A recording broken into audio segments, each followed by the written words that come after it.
Kay yn lledu honna unwaith eto I Mendes. Mendes yn y cwrt Cosby, yn ei gosod hi ar ergyd cyntaf dod I mewn ac yn taro'r trawst gan Oli Shannon. A chyfle cyntaf i'r Bala. Ergyd Oli Shannon wedi curo'r golwr Ty Williams. Anthony Kay yn chwilio am le groesi. Yn gweld y symudiad gan Dave Edwards. Mae'r Pêl wedi mynd yr holl ffordd I mewn gan Anthony Kay. Dave Edwards a Dean Ebbie yn y cwrt Cosby yn eli amdano. Ond y Pêl yn rhedeg heibio'r ddau ohonyn nhw. Ac Anthony Kay, y capten, wedi sgorio am y tro cynta'r tymor yma yng ngêm ola'r tymor. Will Evans wedi gweld rhediad Sean Smith. Smith yn rheoli ac yn ei gosod I Kieran Smith. A'r croesiad i'r postyn pella. Dean Ebbie yn gorffen hwnna'n syml. Y croesiad o'r chwith gan Kieran Smith. Ac Ebbie yno I wythfed o i'r Bala yn y gyngrair. Kieran Smith dal yno. Ar draws y cwrt Cosby mae'n mynd. Mendes yn troi. Ac yn ei gosod ac ergyd hyfryd gan Will Evans. 2 gol mewn 2 funud i'r Bala. Bala di dechrau'n sydyn unwaith eto. Shannon ar cyffyrddiad I Mendes, I Ebbie. Mendes yn ei chasglu hi unwaith eto. Evans. A Will Evans yn ergydio, ond Ty Williams yn arbed yn dda. Mae'r Pêl dal yno. A Mendes yn gweld y rhwyd yn agored ac yn sgorio pedwaredd i'r Bala. A Mendes efo'r dasg syml o roi hwnna anghefn y rhwyd. A Kay yn gweld rhediad Bradley Bowres ar y chwith. Bowres yn y cwrt Cosby ar draws y canol. Ac Ebbie yn sgorio yn syth ar ddechrau'r ail hanner. 5 i'r Bala bellach, ac Ebbie yn cael ei ail o'r prynhawn. Y Bala 5, Penybont dim. Williams allan I Tweedy ar y chwith. Tweedy, gafodd o ambell I rediad dan yr hanner cyntaf, mae'n baclu dros ei hun o fanna. A Dave Edwards yn gweld lle I roi Ebbie yn glir.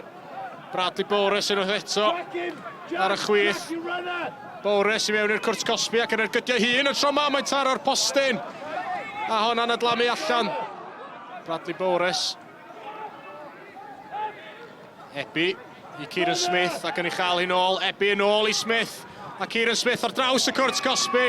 Rutherford yn sgorio chweched Bala o'r prynhawn. Eto, digon syml oedd y cyfle yn y diwedd. Y gwaith da wedi cael ei wneud gan Kieran Smith. A Smith yn ei gosod I ar blat I Paul Rutherford. Anthony Kay a'r Pêl I gyfeirio Johnny Spittlin oedd eto. Spittlin yn dangos I gryfder. Ac yn croesi i'r postyn pella am beniad hyfryd gan Bradley Bowres. Wel, mi nath Johnny Spittlin dda I greu'r lle a croesi. A Bradley Bowres yn defnyddio cyflymder y Pêl. Johnny Spittle ar croesiad i'r postyn pella. Mendes yno. Peniad gadarn gan Mendes. Ac mae'n 8fed i'r Bala. Mendes yn cael ei ail o'r prynhawn. A'r tîm cartre yn dangos dim trigaredd I Penybont. Ond yn ôl, y dawr Bala. Y Pêl drwyddo I Rutherford yn fan hyn. Rutherford heibio i'r golwr, dim Llyman. Ac mae'n 9fed. Pas hyfryd gan Kieran Smith o ganol cae. A Rutherford yn sgorio ei ail o'r prynhawn. Stevens a'r Pêl allan I Bowres. Bowres I Smith. Bowres yn trio chael ei nôl. Mae'n disgyn I Dave Edwards. Edwards ar draws y cwrt Cosby. A Spittle sy'n yno. Mae 10 i'r Bala. Johnny Spittle, eilydd arall, yn sgorio ei gol gyntaf o'r tymor. Anthony Kay, unwaith eto. Dros ben am ddiffyn Penybont. Spittle sy'n yno. Spittle yn rheoli a Spittle yn ergydio. 2 gol mewn 2 funud I Spittle. Y Bala wedi sgorio 11 heddiw. A chwaraewyr ifanc Penybont wedi cael prynhawn galed. Yeah, I thought we were outstanding. It's difficult for Race. Obviously, he's got so much injuries and stuff to travel here with the weakened team. But you know, if he's got so many injuries, he's had to field a weakened team. And they were a credit, a few of them, and it's good that the academies in the league can have a taste of first team football, and it'd be a learning curve for them as well. So it's important for them lads, if they want to progress, they've got to be mentally strong and come through what they've come through today. Liam, a tough afternoon for you guys. Yeah, really tough afternoon. We've come up here today, last game of the season.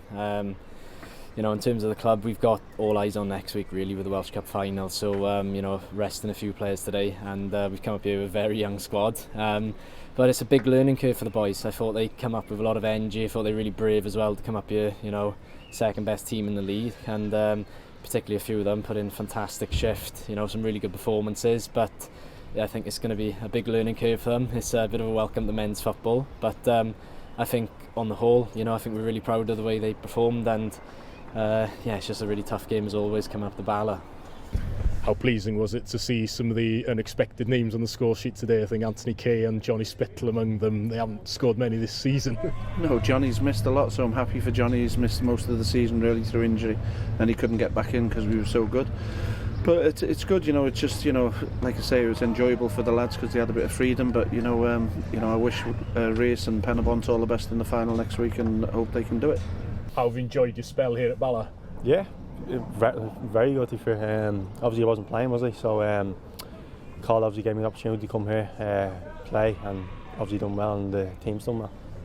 And looking forward to next season. Have you had any thoughts of where you'd want to be or where you'd like to? Yeah, to be playing football? Still unsure what I'm doing next year, to be honest with you. Just still unsure next year. Dean Ebby's been absolutely outstanding since he came in. He's been the game changer for us when he came in. Obviously he wasn't getting game time at TNS, and he's come in and he's absolutely been outstanding. Really a top lad, a top player, and he's really settled in well, and he's brought us another dimension. He's been absolutely outstanding for us, and he was a massive part of us achieving Europe, but so was everybody else. But Dean Ebby's really give us a lot. Is that the calibre of player you'd be keen to keep on for the European campaign next season? Yeah, definitely. But Dean's obviously full time. We only train one night a week here. We're on a part-time basis, so it's difficult for us to compete with Dean. So we might go back to Ireland as well. So whatever he does, we wish him well, and we thank him for everything that he's done here.